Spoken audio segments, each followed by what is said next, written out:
Hello students, আমি Nitish sir জ্ঞানজ্যোতি coaching সেন্টারের পক্ষ থেকে তোমাদের প্রত্যেককে জানাই আরো একবার স্বাগত। তো স্টুডেন্টস, আজকে আমি তোমাদের সঙ্গে যে বিষয়টি নিয়ে আলোচনা করব সেটা হচ্ছে এনইপি 4 ইয়ার আন্ডার গ্র্যাজুয়েট প্রোগ্রামের অধীনস্থ যে সমস্ত ছাত্রছাত্রীরা যারা নর্থ বেঙ্গল ইউনিভার্সিটি বিভিন্ন কলেজগুলোতে তোমরা 5th সেমিস্টারে পড়াশোনা করছো, তাদের জন্য আজকে মেজর 12 হিস্ট্রি সাজেশন 2025 নিয়ে কিন্তু আমি আলোচনা করবো। কেমন? তো দেখো, ইউনিট 1 12 মার্কসের জন্য আমরা যে প্রশ্নগুলো আজকে আলোচনা করব সেই প্রশ্নগুলোকে তোমাদের পরীক্ষার ওরিয়েন্টেড ভাবে খুব গুরুত্বপূর্ণ।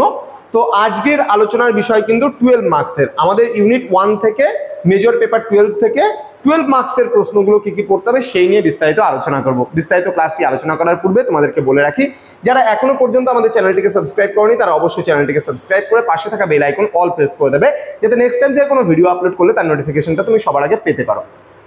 এছাড়া তোমরা যারা ভাবছো যে অনলাইনে আমাদের সেন্টারে জয়েন করবে, আমাদের ক্লাস করবে, নোটস নেবে, তারা অবশ্যই যোগাযোগ করবে আমাদের অফিসিয়াল নাম্বার 7076398606 এবং 6295916282 নাম্বারে সরাসরি যুক্ত হতে পারো। আমাদের অফিসিয়াল ওয়েবসাইট যেটা রয়েছে www.pisticall.com এ তোমরা যদি ভিজিট করো তাহলে আমাদের অফিসিয়াল ওয়েবসাইটে পৌঁছে যাবে এবং সেখান থেকে তোমরা বুক পারচেস থেকে শুরু করে কোর্সেস থেকে শুরু করে ইচ এন্ড এভরিথিং কিন্তু পেতে পারো।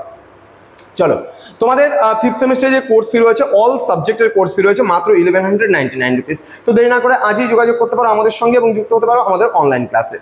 তো তোমাদের প্রথম যে ইউনিটটা রয়েছে সেখানে রয়েছে ফরাসি বিপ্লব। ঠিক আছে, দ্য ফ্রান্স রেভলিউশন মানে ফরাসি বিপ্লব। এবার এই ফরাসি বিপ্লব যে চ্যাপ্টারটা রয়েছে তোমরা সিলেবাসটা জানো, আমি সিলেবাসটা বহুবার আলোচনা করেছি। তো আজকে আলোচনা করবো এখান থেকে কোন কোন বিষয়গুলো তোমাদের পড়তে হবে। প্রথম প্রশ্ন যেটা রয়েছে, কি রয়েছে? Describe the social conditions of France on the eve of France revolution of 1789, মানে 1789 খ্রিস্টাব্দের মানে আগে যে ফরাসি বিপ্লব প্রাককালীন সমাজ ব্যবস্থা কেমন ছিল সেই সমাজ ব্যবস্থা বা ফ্রান্সের সমাজ ব্যবস্থা সম্পর্কে পরিচয় দাও। পরবর্তী প্রশ্ন, 2 নম্বর প্রশ্ন, to what extent did the writings of the philosophers of the 18th century France influence the France revolution of 1789?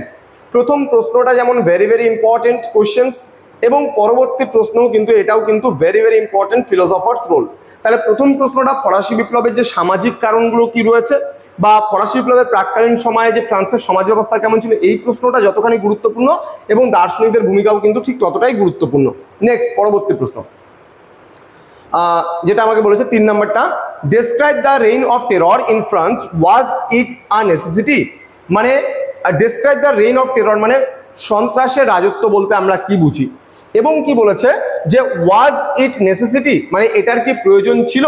পরবর্তী প্রশ্ন, write a note on the foreign policy of Napoleon from 1799 to 1807, what was his motivation behind imperial expansion? এই প্রশ্নটাও যেমন গুরুত্বপূর্ণ, তোমাদের পড়তে হবে এই ইউনিট থেকে। আমি যা বলেছি তোমাদের সব থেকে বড় ইউনিট কিন্তু এই ইউনিটটা, এবং এটাতে খুব ভালো করে তোমাদের এই ইউনিটটা প্রিপারেশন নিতেই হবে।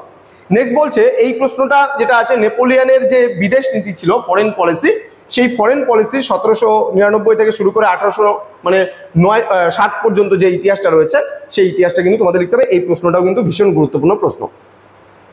নেক্সট প্রশ্ন যেটা বলেছে সেটা, do you think that the more responsible monarchy বা মনার্কি বলে এটাকে, হ্যাঁ monarchy, could have prevented the France revolution of 1789? এই প্রশ্নটা তোমার না পড়লেও চলবে খুব ভালোভাবে, হ্যাঁ। আচ্ছা, নেক্সট বলছে, if the conquest of Napoleon were imperial, his civilian works was built upon granite, justify the statement? এই প্রশ্নটাও ভালো মতো না পড়লেও চলবে। তো তোমাদের এই ইউনিট থেকে সর্বমোট 4টা বড় প্রশ্ন কিন্তু পড়তেই হচ্ছে, খুব ভালো করে তোমরা পড়বে। তো স্টুডেন্টস, দেখা হবে তোমাদের সঙ্গে খুব তাড়াতাড়ি নতুন আরেকটা ভিডিও নিয়ে, আরো কোনো সাজেশন নিয়ে। পরবর্তী ইউনিট 2 এর সাজেশনগুলো আমি আলোচনা করব। তো তোমরা প্রতিনিয়ত আমাদের চ্যানেলগুলোকে ফলো করো এবং প্রতিনিয়ত ভিডিওগুলো দেখো, বন্ধুদের সঙ্গে ভিডিওগুলো শেয়ার করো। তোমাদের জন্য আমরা নিয়ে আসছি দুর্দান্ত সব ক্লাসগুলো এবং কোর্সেসগুলো। তোমরা যতদিন কলেজে পড়বে তোমাদের কোনো চিন্তা করতে হবে না, কারণ জ্ঞানজ্যোতি কোচিং সেন্টার এবং পিস্টিক্যাল এডুকেশন প্রাইভেট লিমিটেড তোমাদের সঙ্গে রয়েছে। Thank you so much. Thanks for watching. After all, thank you.